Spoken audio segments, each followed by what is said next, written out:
Assalamualaikum warahmatullahi wabarakatuh. Halo semuanya, perkenalkan nama saya Yuwanita Dwi Aryani dari kelas 8E. Kali ini saya akan membawakan kisah Nabi Yunus alaihi salam. Nabi Yunus alaihi salam merupakan orang yang salih. Dari sebelum ia diangkat menjadi nabi dan rasul, ia memang merupakan seorang ahli ibadah. Nabi Yunus alaihi salam diutus oleh Allah Subhanahu wa taala untuk berdakwah pada kaum Nineveh di sekitaran Irak. Nabi Yunus alaihi salam sudah cukup lama berdakwah pada kaumnya, namun pengikutnya masih tetap sedikit karena banyak dari kaum Nineveh yang tidak mau mengikuti ajaran Nabi Yunus. Nabi Yunus alaihi salam selalu mengingatkan kaumnya untuk berada pada jalan yang benar, yaitu menyembah Allah Subhanahu wa taala, bukan menyembah berhala. Namun, banyak dari kaum Nineveh yang tidak mau mendengarkan perkataan Nabi Yunus. Mereka berpikir bahwa Nabi Yunus hanyalah pendatang baru yang tidak mengetahui tradisi turun-temurun mereka, yaitu menyembah berhala. Justru, banyak dari kaum Nineveh yang malah menghina Allah Subhanahu wa taala dan juga menghina Nabi Yunus. Nabi Yunus pun berkata, jika dalam 40 hari mereka tidak mau bertaubat, akan diturunkan azab dari Allah Subhanahu wa taala. Kaum Nineveh pun tidak percaya dengan perkataan itu. Mereka justru mencemooh Nabi Yunus. Lama-kelamaan, Nabi Yunus pun mulai merasa putus asa dalam berdakwah. Ia berdoa kepada Allah Subhanahu wa taala supaya diutus untuk berdakwah di tempat lain saja.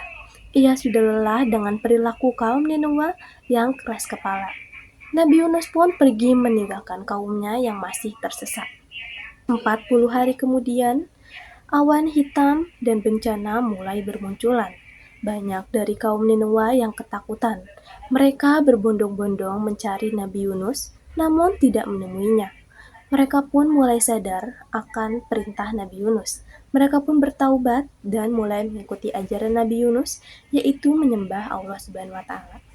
Nabi Yunus yang tidak tahu akan kemana pun memutuskan untuk pergi ke laut dan menumpang pada salah satu kapal. Sebenarnya, kapal tersebut sudah cukup banyak penumpang. Pada saat perjalanan di tengah laut, kapal tersebut kehilangan kendali karena dihantam oleh ombak dan badai yang dahsyat. Seluruh barang dan perbekalan sudah dikeluarkan, namun kapal masih tetap tidak terkendali. Sang nahkoda pun memutuskan untuk melempar salah satu penumpang supaya kapal kembali terkendali. Akhirnya, dilakukanlah undian. Setelah 3 kali dilakukan, nama Nabi Yunuslah yang terus keluar. Mau tidak mau, Nabi Yunus harus dilempar ke dalam laut. Nabi Yunus pun menceburkan dirinya ke dalam lautan.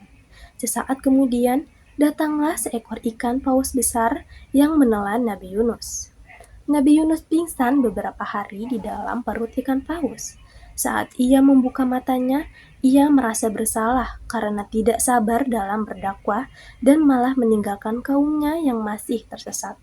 Ia pun berdoa dan memohon ampunan kepada Allah Subhanahu wa taala.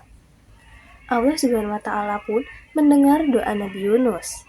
Allah Subhanahu wa taala melalui perantara ikan paus melempar Nabi Yunus ke daratan yang tandus.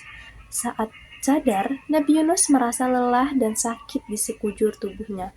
Allah Subhanahu wa taala pun menumbuhkan beberapa tanaman yang akhirnya dimakan oleh Nabi Yunus. Nabi Yunus pun kembali bugar. Ia kembali kepada kaumnya yang sudah sangat berubah dari sebelumnya. Ia disambut hangat oleh kaumnya yang sekarang sudah menyembah Allah Subhanahu wa taala. Sekian penyampaian kisah Nabi Yunus alaihissalam dari saya. Wassalamualaikum warahmatullahi wabarakatuh.